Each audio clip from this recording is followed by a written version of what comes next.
स्वागत है आप सभी का सीएनबीसी आवाज पर। आप देख रहे हैं खिलाड़ी नंबर 1। मार्केट के एक्शन पर नजरें रहेंगी। कल के एक स्मार्ट पुल बैक का सिलसिला अब भी कायम है। 24,363 के लेवल्स पर इस समय आपको निफ्टी ट्रेड करता दिखाई देगा। निफ्टी बैंक ज्यादा जोश में, यहाँ पर हम देख रहे हैं जो मोमेंटम है वो लगभग 134 अंकों के आसपास का बनता हुआ 52,340 के लेवल्स पर इस समय ये ट्रेड बनता दिखाई दिया है। और साथ ही साथ अगर आप मिड कैप इंडेक्स देखें तो यहाँ पर रुझान करीब करीब 650 पॉइंट की बढ़त की तरफ आ रहा है। तो कुल मिलाकर मोड तेजी का कायम है। एडवांस डिक्लाइन रेशियो आपकी स्क्रीन पर लेकर आएंगे आपके लिए कंट्रीब्यूटर्स इस मार्केट के, जहां पर आज देखिए फिर तेजी का पलड़ा भारी है। बढ़ने वाले शेयरों की संख्या कहीं ज्यादा है और एक बार भी ये मामला क्रिस क्रॉस नहीं हुआ है।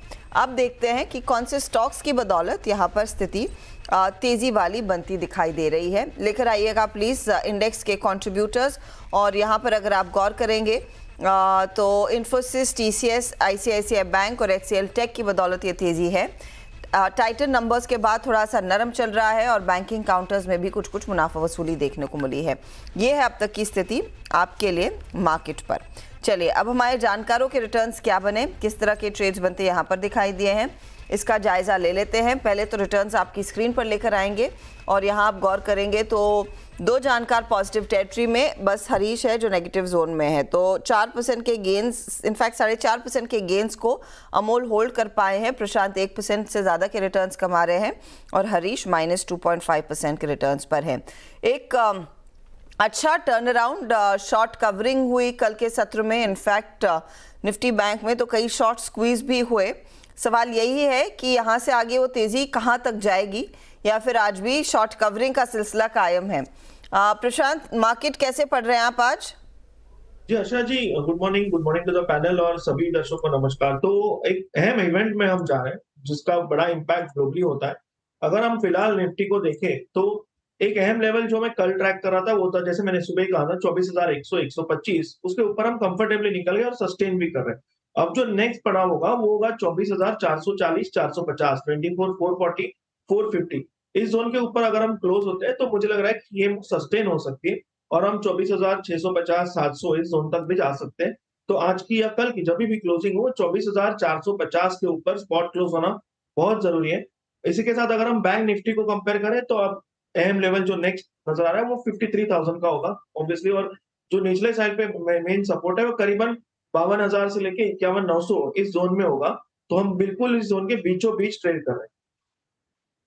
थोड़े से मझधार में मार्केट है तो थोड़ा सा संभल कर ट्रेड करना होगा, स्पेशली कंसिडरिंग ग्लोबल इवेंट ज़्यादा हावी होते हुए दिखाई देंगे भारतीय बाजारों पर और ग्लोबल मार्केट्स पर अगले कुछ ट्रेडिंग सेशंस में। एक तो एफओएमसी क्या डिसाइड करता है रेट्स को लेकर, एंड उससे भी बड़ा रहेगा कि यूएस में जो आज इलेक्शन के नतीजे होपफुली आ जाएंगे उसमें स्थिति क्या उभर कर आती है, किसकी सरकार बनती है तो वो मार्केट्स पर किस तरह का रवैया लेकर आएंगे, वो भी इम्पॉर्टेंट है। चलिए हमारे जानकारों से पूछना शुरू करते हैं कि वो ट्रेड क्या लेंगे। तो पहले आप दिखाइएगा हरीश का पोर्टफोलियो। हरीश के पोर्टफोलियो में मैं इस शुरुआत इसीलिए कर रही हूँ क्योंकि वहाँ पर एक स्टॉप लॉस ट्रिगर हो गया हिंदुस्तान जिंक का। बीएसई अभी भी होल्ड कर रहे हैं, गॉडफ्रे फिलिप्स होल्ड कर रहे हैं। डिक्सन में इन्होंने दरअसल एग्जिट कर लिया है। हरीश, आपको एक कमबैक करना है और कंसिडरिंग मार्केट में भी थोड़ी सी रिकवरी आती दिखाई दे रही है, बताइए क्या ट्रेड लेने के पक्ष में है? हर्षा जी, जिस तरह से मार्केट कल का रिकवरी एक्सपेक्ट किया था और आज के भी अच्छा खासा मोमेंटम दिखा रहा है मार्केट्स में, तो मुझे लग रहा है कि मार्केट्स थोड़ा कंटिन्यूएशन निफ्टी एक्सटेंड करेगा आज मार्केट में। तो मुझे लग रहा है कि ट्रेड्स के हिसाब से देखा है तो बहुत सारे स्टॉक्स में अच्छा खासा नीचे लेवल से बाइंग आ रही है। तो मुझे लग रहा है कि करंट लेवल से बाइंग करना चाहिए। तो मुझे लग रहा है कि रियलिटी में थोड़ा बहुत मोमेंटम इस बार बन रहा है। तो मुझे लग रहा है कि रियलिटी में गोदरेज प्रॉपर्टीज देखें जो बहुत कंसोलिडेशन के बाद फिर से एक बार रिबाउंस कर रहा है, तो गोदरेज प्रॉपर्टीज बाय करने की राय है करंट लेवल्स पे। तो ऊपर का टारगेट्स बनेंगे 3200 का और स्टॉप लॉस रहेगा 3780। Okay, stop loss 2780 2780 stop loss रहेगा 3200 के लिए।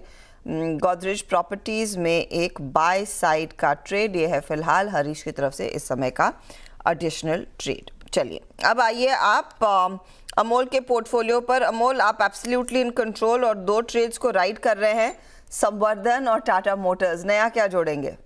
जी नमस्ते एंड गुड मॉर्निंग। एक एसबीआई लाइफ के साथ जाना चाहूंगा मैं। 1611 के आसपास मैंने पिक किया था। पोजिशनल पॉइंट ऑफ व्यू से है 1680 पोजिशनल टारगेट निकल के आ रहे हैं और 1585 उसका स्टॉप लॉस रहेगा।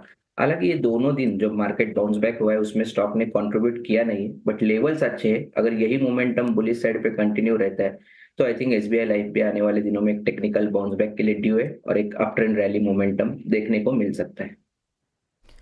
ओके, तो 1680 के लिए एक मौका रहेगा आप कह रहे हैं तेजी का, और यहाँ पर खरीदारी करेंगे तो आप स्टॉप लॉस 1585 पर लगाइएगा जरूर।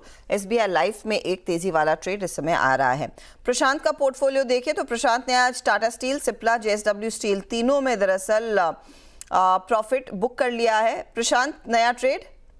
तो हर्षा जी, मुझे करंट लेवल पे जोमेटो काफी अच्छा लग रहा है, एक बॉटम बनते हुए नजर आ रहा है। दूसरी बात, वॉल्यूम्स अगर हम इंट्राडे चार्ट्स में जाए तो अच्छे पिकअप हो रहे हैं, 250 के आसपास ट्रेड कर रहा है।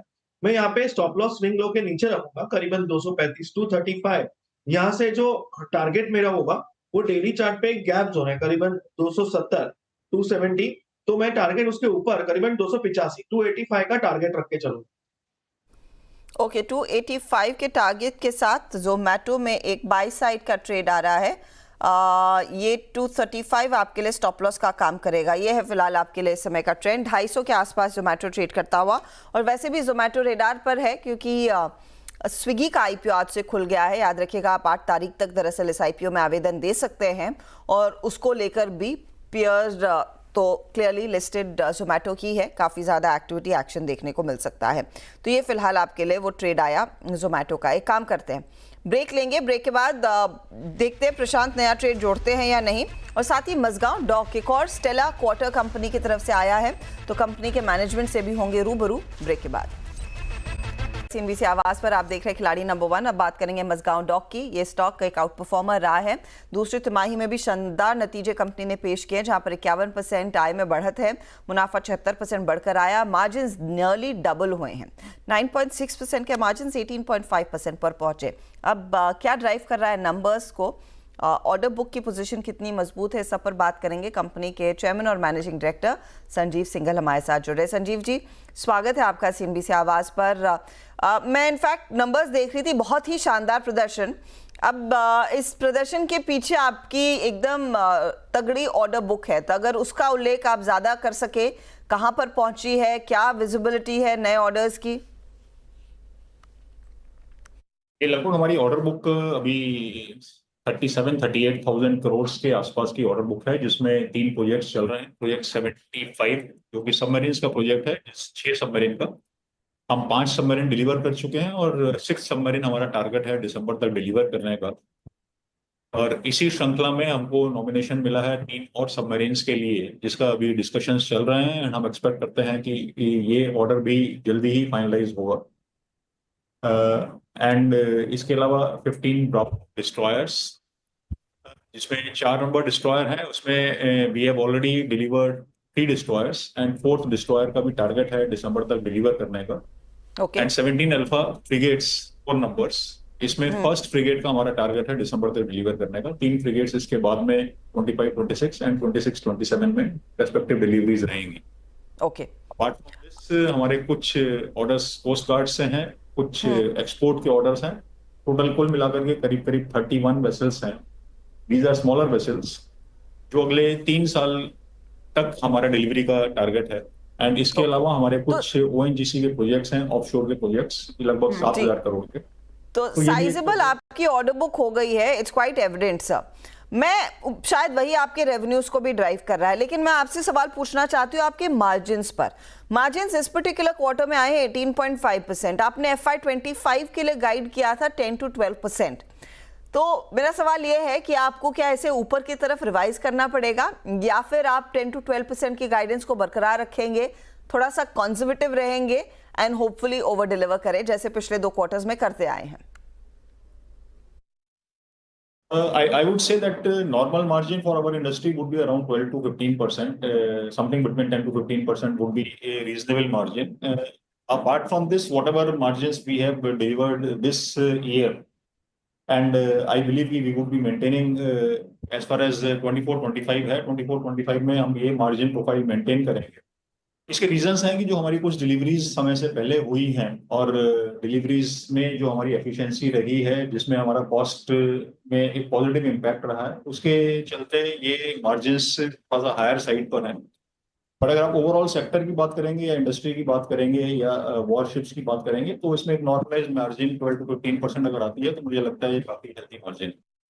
ओके, आप जो ऑर्डर बुक का उल्लेख कर रहे थे उसमें काफी एविडेंस दिख रहा है कि आपको कई सारे ऑर्डर्स आगे भी मिलेंगे, नेवी की तरफ से, कोस्ट गार्ड की तरफ से, दूसरे प्लेयर्स की तरफ से। अब करंट ऑर्डर बुक को फुलफिल करने के लिए क्या आपको कैपेक्स करने की जरूरत होगी? क्या पर्याप्त आपके पास कैपेसिटी है इसको डिलीवर करने के लिए?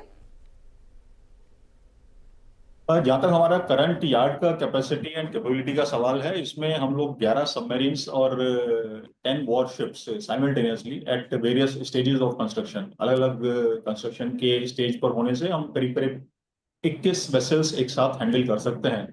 मगर इसके बावजूद भी अभी हमने रिसेंटली, जैसा मैंने आपको पहले बताया था, एक 15 एकड़ का प्लॉट हमने, जो कि हमारे एग्जिस्टिंग लोकेशन के एडजेसेंट है, उसको एक्वायर किया है। और साथ ही हमारा 10 नॉटिकल माइल सी के ऑपोजिट साइड में 10 नॉटिकल माइल दूर एक और प्लॉट है करीब करीब 37 एकर्स का, नावा शेवा। तो ये दोनों प्लॉट्स हम डेवलप कर रहे हैं, जिसके लिए ऑलरेडी हमने कंसल्टेंट्स का अपॉइंटमेंट कर दिया है। और मुझे लगता है कि अगले 4 से 5 साल में लगभग हम 5,000 करोड़ तक का इन्वेस्टमेंट करेंगे, जिसमें यार्ड की कैपेसिटी को इन टर्म्स ऑफ वेसल्स हम लोग डबल करेंगे। और in terms of vessel size अभी तक जो मतलब ये हमारा कैपेक्स होने के बाद में मेरे ख्याल से वेसल साइज को लेकर के कोई भी रेस्ट्रिक्शन नहीं रह जाएगा। हम लोग कमर्शियल वेसल्स भी और नेवल वेसल्स भी, वॉरशिप्स भी किसी भी साइज का लेने में सक्षम होंगे। That's quite interesting to hear. अच्छा, आपने बीच में कहा था कि दिसंबर तक कुछ डिलीवरीज होनी है। जहां तक मुझे याद है आपको एक डिस्ट्रॉयर डिलीवर करना था, एक फ्रिगेट डिलीवर करना था और एक सबमरीन। तो ये FY25 थर्ड क्वार्टर यानी कि दिसंबर एंड तक पक्का से हो जाएगा, एब्सोल्युटली ऑन ट्रैक, उसमें कोई बदलाव नहीं है ना?